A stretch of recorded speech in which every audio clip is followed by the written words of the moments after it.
नमस्कार श्रोते हो. दीपक रेगे कथाकथन चॅनलवर तुम्हा सगळ्यांचं मनापासून स्वागत. श्रोते हो, तुम्ही ऐकताय अनघा लिखिते लिखित गुंफण प्रेमाची, आणि आज भाग दुसरा. संध्याकाळी सगळे नाशिक फिरायला जातात. सगळे एकाच कारनं निघतात. प्रभानं विचारलं, काय रे, आता कुठे जायचं आहे आपल्याला? राजेश म्हणाला, सर्वेश नेईल तिकडे.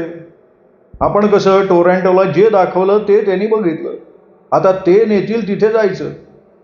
काय ग रश्मी, बरोबर आहे ना? रश्मी हसली आणि म्हणाली, अंकल, इनफॅक्ट मी पण अनभिज्ञ आहे. बाबा कुठे नेणार काय माहिती. सर्वेश हसला आणि म्हणाला, शांती शांती. स्वप्नालीला ही मस्करी सुचली. ती म्हणाली, काय रे, कोण ही शांती? आता बास बर का, आपली रश्मी सुद्धा लग्नाची झाली आहे. सर्वेश हसला आणि म्हणाला, आता तू सुरू झालीस काय? मग सगळेच हसायला लागले. रश्मी सुद्धा हळूहळू दुःख विसरून मिक्स व्हायला लागली. पार्थला खूप छान वाटत होतं. तो विचार करत होता की राघव उगाचच रश्मीच्या आयुष्यात आला. मागच्या वर्षी आई म्हणत होती, चल भारतात भेटून घे त्या मुलीला, पण मीच टाळलं. नाहीतर राघव आलाच नसता ना तिच्या आयुष्यात. पण नेमकं काय झालं असेल त्या दोघांमध्ये? राघव असं काय बोललाय की जे रश्मीच्या जिव्हारी लागलंय? मी राघवला फोन करून विचारून घेऊ का? नाही, पण नको, उगाच रश्मी दुखावली जाईल. ती म्हणाली आहे ना आपल्याला की वेळ आलं की सगळं सांगते. पण इतकं होऊन सुद्धा रश्मी त्याच्यावरच प्रेम करते का? नसेल, कारण कधी कधी वाटतं की ती फक्त माझ्यावर प्रेम करते निस्वार्थीपणे. रश्मीने त्याला हलवलं आणि विचारलं, काय रे, कुठे हरवलायस? अहो नाव काय नाही, बाहेरचं सौंदर्य निहाळत होतो. मला वाटतं प्रभा, आपण चूक केली. त्या दोघांसाठी वेगळी गाडी असली पाहिजे, म्हणजे पार्थला बाहेरचं सौंदर्य निहाळायची गरज पडणार नाही. आमची एवढी गोड मुलगी बरोबर असताना हा बाहेर का बघतोय बरं? अहो, पण तुमच्या मुलीनं माझ्यावर वेळ आणली नाही. तू उशीर केलायस. उशीर झाला असेल त्याला, पण माझा लेख शेवटी आलाय का नाही? प्रभा तिरक्या नजरेनं रश्मीची रिॲक्शन ऑब्झर्व करत म्हणाली, जाऊ दे ना, आपण अजून 15 दिवस आहे. सर्वे सुचवेल की एखादं चांगलं स्थळ. अरे हो, नक्की सुचवेन. आपण मुंबईला पोचलो की जायचं आहे ना आपल्याला गाडगेळकडे. तुला आठवतो का रे राजेश, तो टॉल, डार्क, हँडसम, मुलींच्या गळ्यातला ताईत होता तो अगदी. अरे त्याला कसा विसरेन? एकदा माझी आणि त्याची झमकली होती. त्याला वाटलं की संपदासोबत माझं काहीतरी चालू आहे, उगाचच भडकला मग माझ्यावर. मग काय रे, ती संपदा कुठे आहे? अरे झालं बाबा त्यांचं लग्न. त्यांचीच तर मुलगी म्हणतोय ना सर्वेश. दिसायला सुंदर आहे, गोरी आहे. अच्छा, म्हणजे आईवर गेली आहे. Thank God. पण स्वभाव बापासारखा नाही ना? नाहीतर आमचं सासरा आणि सून वाजत राहील सतत. प्रभा घेईल म्हणा जुळवून. त्यांना आधी फोटो पाठवायला सांग. फोटो पाहून मगच ठरवू. चालेल ना रे पार्थ? आव यश, नक्की. रश्मी बाहेर बघत विचारात गुंग होती. तिला तिच्या हातनं काहीतरी सुटून जात आहे असं वाटलं. पण त्याच वेळेला तिच्या मनात आलं की आपण तर राघववर प्रेम करतोय, मग पार्थला हवं ना कोणी ना कोणी जोडीदार. त्यांनी काय नेहमी माझी वाट थोडीच पाहिजे. पण आता पार्थ दूर जाईल या विचारानं आपण अस्वस्थ का झालो? याआधी कुठे होता पार्थ आपल्या आयुष्यात? मी राघव बरोबर खुश होते. माझं पहिलं प्रेम राघव. पण पार्थ म्हणाला की तू त्याच्यावर प्रेम नाही करत, त्याला आधार समजतेस. जर पार्थ आधी भेटला असता तर. मला कळत नाहीये मी कोणावर प्रेम करते ते. बघा, आता रश्मीची तंद्री लागली. स्वप्ना म्हणते ना ते योग्य आहे बरं का. या दोघांना आपली कंपनी आवडतच नसणार. नाही नाही अंकल, असं नाहीये. आम्ही खरंच एन्जॉय करतोय तुमची कंपनी. रश्मी भानावर येत म्हणाली, अगं पण वाटत नाहीये ना तसं. अहो बाबा, खरं म्हणते मी. पण सांगा, आत्ता आपण कुठे जातोय?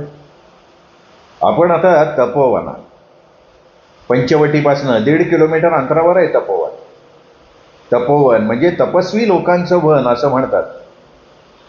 पण असं होतं ना की मेघनादचा वध फक्त असाच व्यक्ती करेल जो 14 वर्ष जागा असेल असा त्याला वर होता. लक्ष्मणजी 14 वर्ष वनवासाच्या काळात जागे राहिले होते. त्यांनी वटवृक्षाखाली तप केला म्हणून त्याचं नाव तपोवन पडलेलं आहे.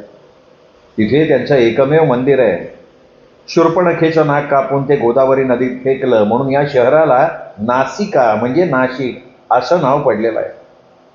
प्रभू श्रीराम, सीतामाता आणि लक्ष्मण हे 14 वर्ष वनवासाच्या काळात असताना या निसर्गरम्य ठिकाणी फळं ग्रहण करायचे.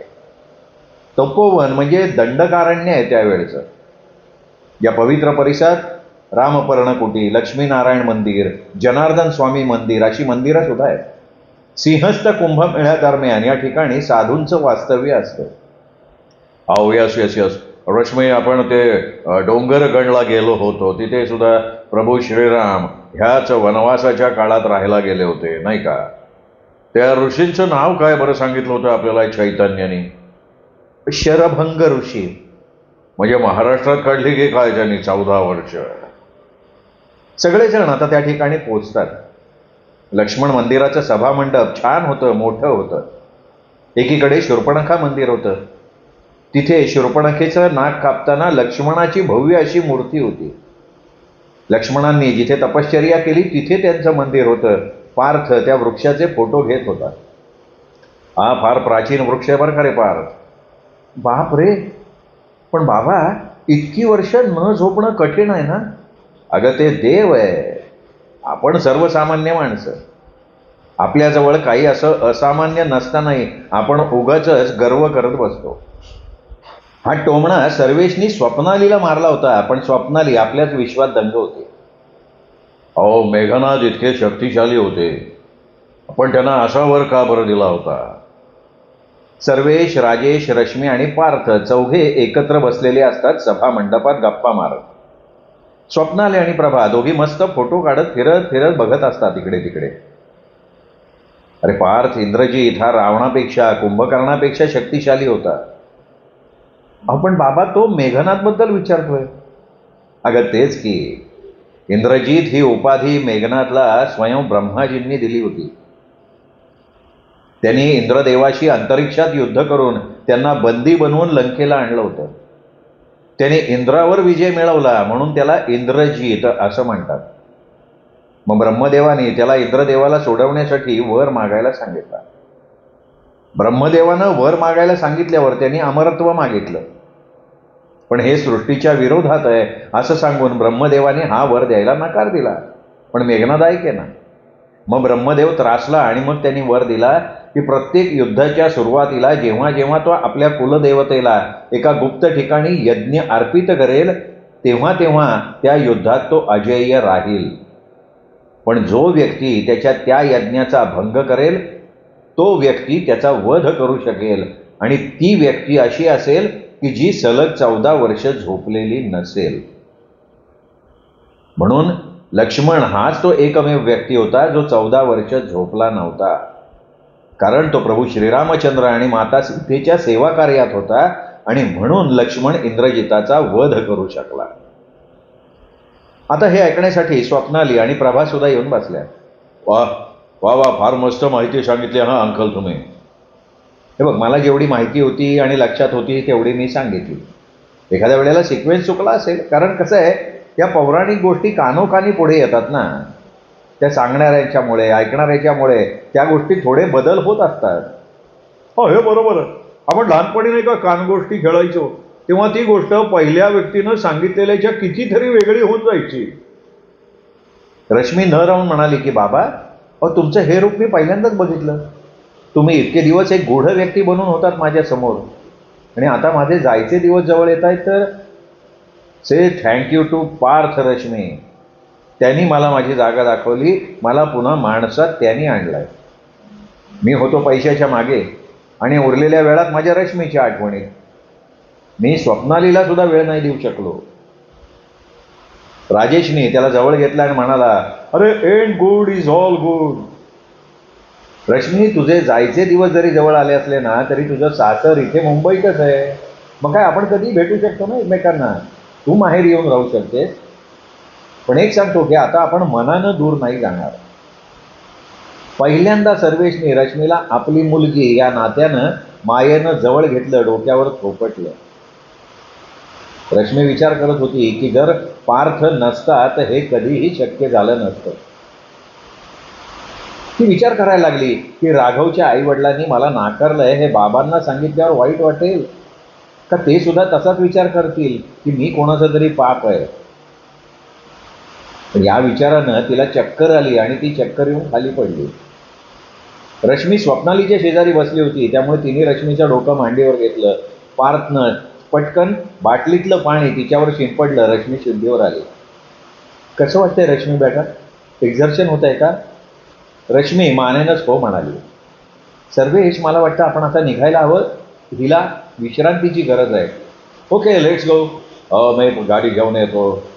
ते सगळे हॉटेलवर पोचतात. रश्मी तिच्या रूममध्ये जाते, थोडा वेळ झोप घेते. नंतर डिनरसाठी पार्थ येतो रूममध्ये तिच्या, तिला बोलवायला. Rashmi dear, how are you feeling now? I am fine. Come, everybody is waiting for you. तू पुढे हो, मी आले फ्रेश होऊन. रश्मी लगेच थोडं टचअप करून तिकडे येते. रश्मी, कसं वाटतंय आता? आता ठीक आहे, थोडं एक्झर्शन झालं होतं. आता रात्री तुला छान झोप लागली ना रश्मी, की मग तुला बरं वाटेल. हो. सर्वे सगळ्यांसाठी ऑर्डर करतात, गप्पा मारत मारत सगळे जेवण करतात. उद्या आपण अस्थि विसर्जन करू आणि पुढे जाऊ. हो, पण पुढचं डेस्टिनेशन काय आहे? आपण गुजरातला जाऊ. पहिल्यांदा सुरतला स्टे करू. इथून काहीतरी 217-218 किलोमीटर आहे ते. आपण जेवण करून 12 वाजता निघालो की संध्याकाळी 6:30-7च्या सुमाराला पोहोचू तिथे. मग वाटलं तर फिरू त्या शहरामध्ये. या बायकांना साड्या आवडतात, त्या शॉपिंग करू शकतील. सर्वेश, मी विचार करत होते की रश्मीच्या लग्नाची शॉपिंग करून घेऊ. एक्सक्लुझिव्ह राहील. राजेश, आपण पण डायमंड रिंग घेऊ. पार्कची एंगेजमेंट करायची ठरली तर पंचायत नको. अगं, पण बोटाचं माप लागेल ना रिंग करायला. प्रभा डोळे विचकावत म्हणली, अरे घेऊ की रश्मीचं मापाचं करू, नंतर करू कमी जास्त. रश्मी तिथे पोहोचल्यावर राघवला फोन कर, डिझाईन फायनल करून घे. पार्थ रश्मीकडे बघतो. रश्मीकडे बोलायला काही नसतं. हे बघा अंकल, आपण आपल्या पसंतीची घ्यावं. रश्मीसाठी त्यांच्या पसंतीची घेतील ना. हां, हे करेक्ट आहे. बरं, उद्या सकाळी 7 वाजता आपण अस्थि विसर्जन करू. थोडं नाशिक फिरू, जेवण करू आणि निघू. चला, गुड नाईट. सगळेजण जेवण आटोपून आपापल्या रूममध्ये झोपायला जातात. रश्मीला झोप नाही येत. ती विचार करते की बरं झालं पार्थने माझी बाजू सांभाळली. जर त्यांनी राघवला फोन लावायला सांगितला मला तर. पण पार्थ तर नाही ना असणार आपल्याबरोबर नेहमी. कारण कोणीतरी पार्थच्या आयुष्यात येईलच की. मेघना गाडगीळ. मेघना किती लकी असेल, तिला पार्थसारखा चांगला जोडीदार मिळेल. मी पण तशीच नशीबवान असते ना. आईने पार्थला माझ्यासाठी निवडलं होतं. सगळं चांगलं झालं असतं, पण मी प्रत्येक बाबतीत मातीच खाल्ली. आता आज ना राघव आहे ना पार्थ.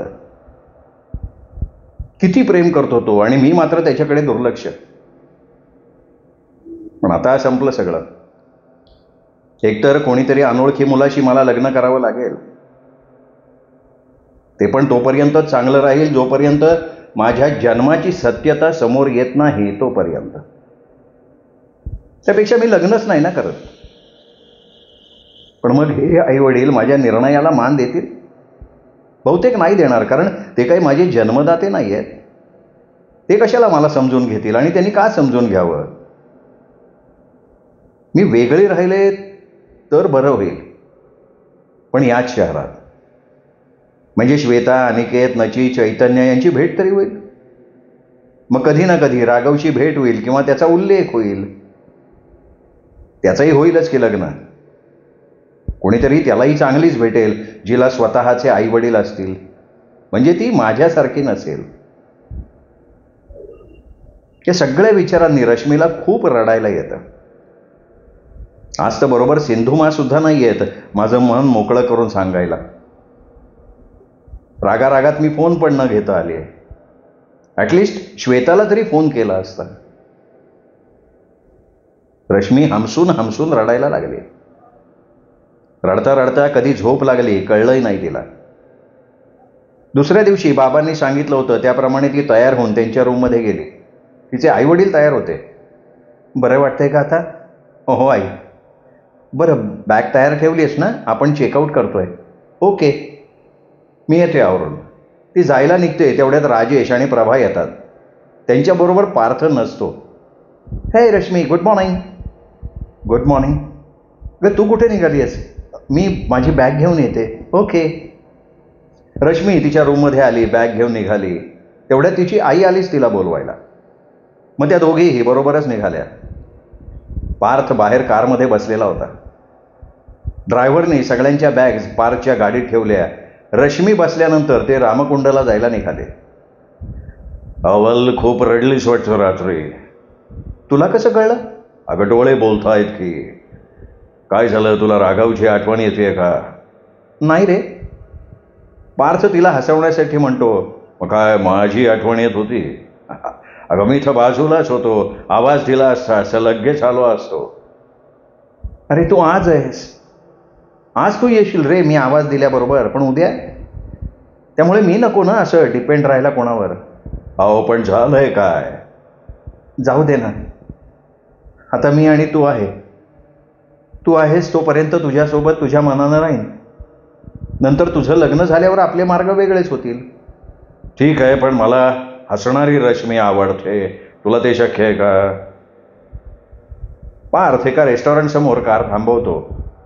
त्यांच्या मागणं सर्वेशची कार येऊन थांबते. सगळे चहा, कॉफी आणि लाईट ब्रेकफास्ट करतात आणि तिथनं निघतात. हॉटेलपासून जास्त अंतर नसतं. ते लगेच पोचतात रामकुंड परिसरात. गुरुजींनी सगळी सामग्री आणलेली असते. लगेच विधीला सुरुवातही होते. सर्वेश खूप हळवे झालेले असतात. त्यांच्या मनावर प्रचंड दडपण आलेलं असतं.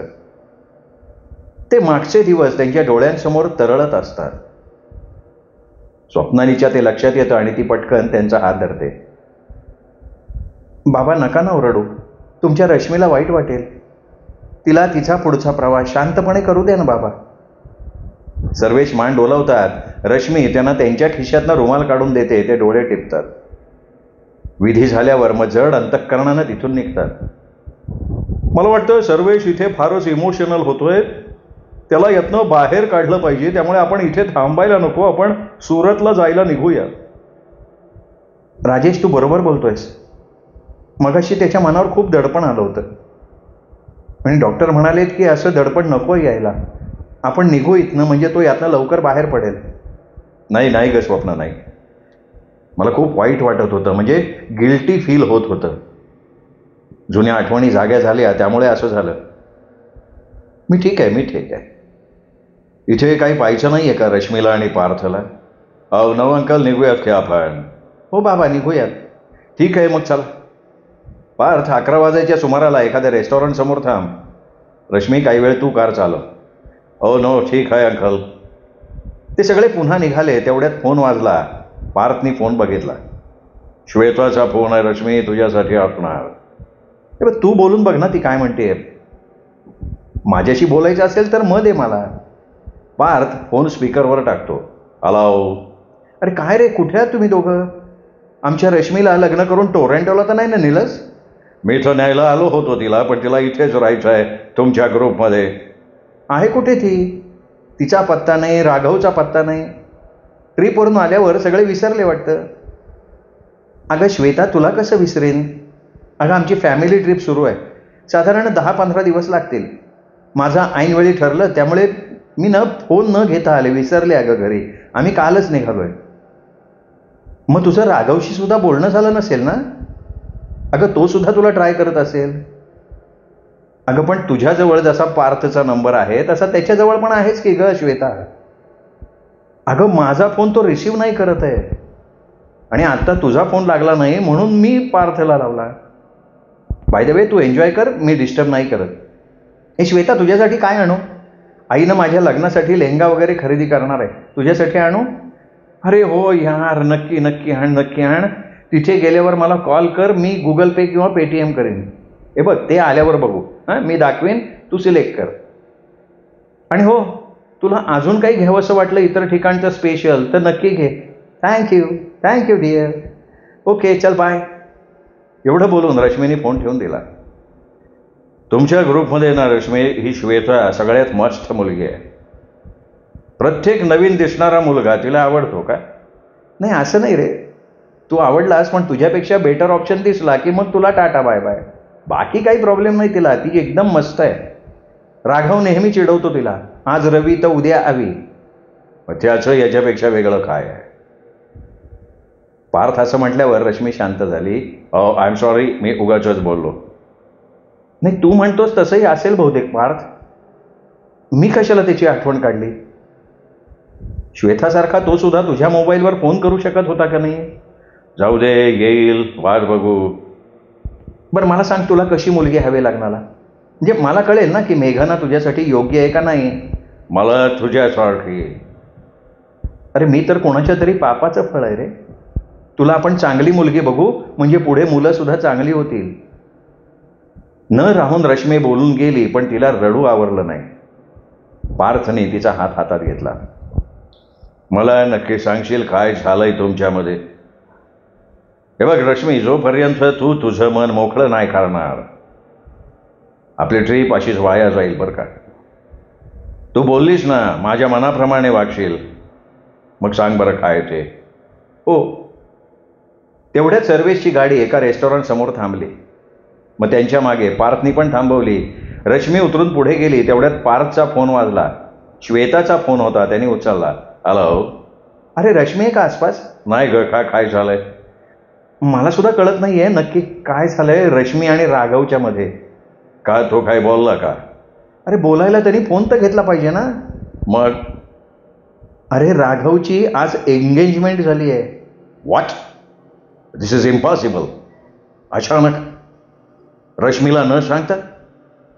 ठीक आहे, त्याचा फोन नाही लागला तर तुला कसं कळलं पण मग हे? अरे मला नचीकडनं कळलं. मी फोन केला होता अनिकेतला, त्यांनी सुद्धा फोन नाही उचलला. मग नचीला लावला. मी त्याला म्हटलं मला रश्मीनं काही सांगितलं नाही, बोलावलं पण नाही, माझा फोन पण उचलत नाही आहे. तर म्हणाला की रश्मी बरोबर नाही आहे. तर मी त्याला म्हटलं की उगाच मस्करी करतोयस का तू? तर त्यांनी मला व्हिडिओज पाठवला. अगं त्याने घरच्यांच्या दबावाखाली केला असेल. नाही रे, व्हिडिओवरनं तसं नाही वाटवते. हे बघ, तो व्हिडिओ मी तुला पाठवते, पण रश्मी तुला काही बोलली का? नाही, पण ती फार दुःखी आहे, सांगतही नाही आहेत की त्यांच्यामध्ये काय झालंय हेच मला कळालेलं नाही आहे. आणि ह्या सगळ्या गोष्टी तिला आत्ता सांगणं मला बरोबर नाही वाटत. आणि सांगून फायदा पण काय रे? एंगेजमेंट तर झाली त्याची. ठीक आहे, वेळ आली की मी तिला सांगतो. माझी तर इच्छाच मेली अनिकेत आणि राघव बरोबर बोलायची. ही अशी कशी रे फ्रेंडशिप यांची? अहो जाऊ दे, तू अधूनमधून फोन कर. मी आता फोन ठेवतो. काय झालंय, सगळे थांबलेत माझ्यासाठी. ओके, चल बाय. पार्थला खूप आश्चर्य वाटलं. त्यांनी श्वेतानं पाठवलेला व्हिडिओ बघितला. राघव त्यात मनाविरुद्ध एंगेजमेंट करतोय असं अजिबात दिसत नव्हतं. सगळे विधी आनंदानं पार पाडत होता तो. अनिकेत सुद्धा त्याच्या आनंदात सहभागी होता. अर्थात तो त्याचा मित्र आहे, रश्मीचा मित्र नाही आहे म्हणून पण असेल. पार्थच्या मनात विचार आला की हे सगळं रश्मीला सांगू का नको. पण नकोच सांगायला, ती मनाला आवर नाही घालू शकणार. मी तिला आता राघवला विसरायला लावतो आणि हे मी करू शकतो. ती जरी ही गोष्ट मानत नसली तरी ती फक्त माझ्यावर प्रेम करते. I know it. आणि राघवच्या घरी आमच्या लग्नाचं आमंत्रण घेऊ जाऊ, ते सुद्धा आनंदानं. अरे पार्थ, कुठे हरवला आहेस आणि एकटा का उभा आहेस? विचार कसला करतोयस? आलो आलो आलो. पार्थ हात धुवून येतो, रश्मीजवळ बसतो. गुजरातमध्ये प्रवेश झालेला असल्या कारणानं काठियावाडी जेवण ऑर्डर केलेलं होतं. Oh wow, authentic Gujarati food. Where we are exactly now? कॅप्टननं लगेच उत्तर दिलं, सापुतारामा. आपण थोडं फिरून येऊया मग निघूया. हे हिल स्टेशन आहे बरं का. सगळे लगेच लंच आटपून फ्रेश होऊन निघाले. वा, किती सुंदर आहे. आणि स्वच्छतेकडे लक्ष दिल्याचं दिसून येतं. स्वच्छ भारत सुंदर भारत. रोपवे राईड पॉईंट बघायची इच्छा होती रश्मीची, तर सगळेजण आधी तिथे निघाले. पुष्पक रोपवेचं अगदी नॉमिनल तिकीट होतं आणि ते सुद्धा रिटर्न जर्नीचं. पहिल्यांदा रश्मीची नजर खाली जाते आणि ती ओरडते, ओ माय गॉड, आणि पार्थचा हात घट्ट पकडून डोळे बंद करून घेते. आता एवढं म्हणालीस तो, आपण जाऊ राईडला, आपण राईडला जाऊ आणि घाबरतेस काय? कमान कमान कमान, डोळे उघड, एन्जॉय कर. रश्मी हिम्मत करून डोळे उघडते. पार्थनी रश्मीच्या बरोबर एक सेल्फी घेतला. रश्मी खुश दिसत होती. वातावरणच तसं रमणीय होतं. रोपवेमुळे संपूर्ण सापुताऱ्याचा खूप सुंदर व्ह्यू निहाळता येत होता. बाबांनी अगदी नेमक्या ठिकाणी गाडी थांबवली आहे, म्हणून आपल्याला हे बघता येत आहे. रश्मी, ते बघ सॉकर ग्राउंड. आणि ते तिकडे कुठलं तरी मंदिर दिसतंय का रे? चेक कर ना गुगलवर. ते करू. पहिला इतका सुंदर व्ह्यू आहे, तो एन्जॉय करू. वेळ आहे तर आपण तो लेक दिसतोय तिथे जायचं का? मस्त बोटिंग करतायत बघ लोक. पार्थ त्या निसर्ग सौंदर्याचं दर्शन घेण्यात मग्न असतो, तर तसंच हो म्हणतो. सगळेजण खुश असतात. काय पार्थ, आवडतोय का भारत? म्हणजे काय, अमेझिंग. इथल्या वातावरणात जिवंतपणा आहे. आणि भारतीय असं विचारल्यानंतर पार्थ मुद्दाम रश्मीकडे बघून सो बोरिंग. रश्मी त्याच्या पाठीत 2 धपाटे म्हणते आणि बोरिंग का रे? मग काय, पहिले घाबरून डोळे बंद करून बसली होती अंकल ही. भीती तर वाटते की नाही हो बाबा खाली बघितलं तर? मग खाली बघायचंच नाही ना, सिंपल. बरं, आता पुढे जायचं आहे का अजून काही बघायचं आहे? आपण सापुतारा लेकला जायचं का? आम्हाला स्वामीनारायण मंदिर बघायचं आहे ग. नो वरी, तुम्ही मंदिरात जाऊन दर्शन घेऊन या, आम्ही लेकवर जातो. आपण परत कार पार्किंगच्या जवळ भेटू. ते चौघे स्वामीनारायण मंदिरात जातात. रश्मी आणि पार्थ सापुतारा लेक पाहायला निघतात. थँक्यू पार्थ, तो असं म्हणालास. Come on, let's go. दोघं एकमेकांच्या हातात हात घालून चालायला लागतात. दोघे कारमध्ये जाऊन बसतात आणि निघतात लेककडे जायला. तिथे पोहोचल्यावर त्यांच्या लक्षात येतं की तिथे 2 प्रकारच्या बोट्स होत्या, 4 सीटर आणि 6 सीटर. त्यांनी 4 सीटरचं तिकीट घेतलं. फार मोठा राऊंड नसल्यामुळे त्यांचं ते लवकर आटोपलं. ते पुन्हा ठरलेल्या ठिकाणी जायला निघाले. पार्थ, असं वाटतं ना की हा प्रवास संपूच नाही. रश्मी, तुला माहिती आहे का की तुमची इच्छाशक्ती जर प्रबळ असेल ना, तर ही सृष्टी ती इच्छा पूर्ण करण्यासाठी तुम्हाला मदत करते. हे बघ, हे सगळे फिल्मी डायलॉग आहेत बरं का. ओम शांती ओम मधल्या शाहरुख खानचा फेमस डायलॉग आहे हा. अगर किसी चीज को दिल से चाहो तो सारी कायनात उसे तुम्हें मिलाने में लग जाती है. But I don't believe. No, I don't know. कारण मी हिंदी मूवीज बघतच नाही. But this is true. This is called law of attraction. Rashmi, जेव्हा तुला स्वप्न पडायची तेव्हा तुला मनापासून वाटायचं ना की आपण यांचा शोध घेऊ, याच्यापासून मुक्त होऊ. तुझ्या आयुष्यात ती फार मोठी समस्या होती. Am I right? हो. दुसरी गोष्ट, तू जेव्हा मित्रांच्या घरी जायची तेव्हा तुला नेहमी प्रश्न पडायचा की माझे आईवडील माझ्याशी प्रेमानं वागत का नाहीत. तुला खूप वाटायचं का नाही की त्यांनी सुद्धा इतरांच्या आईवडिलांप्रमाणे तुझ्याशी वागावं? नेहमी वाटायचं. बघ, तुझ्या या दोन्ही इच्छा सृष्टीनं पूर्ण केल्या का नाही?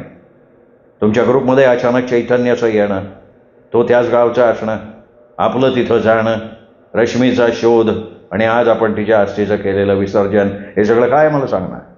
आणि आता तुझे आईबाबांचं वागणं, हे सुद्धा बदललंय. हे तर मानतेस का नाही तू? अरे पण हे सगळं तू केलंस म्हणून झालं.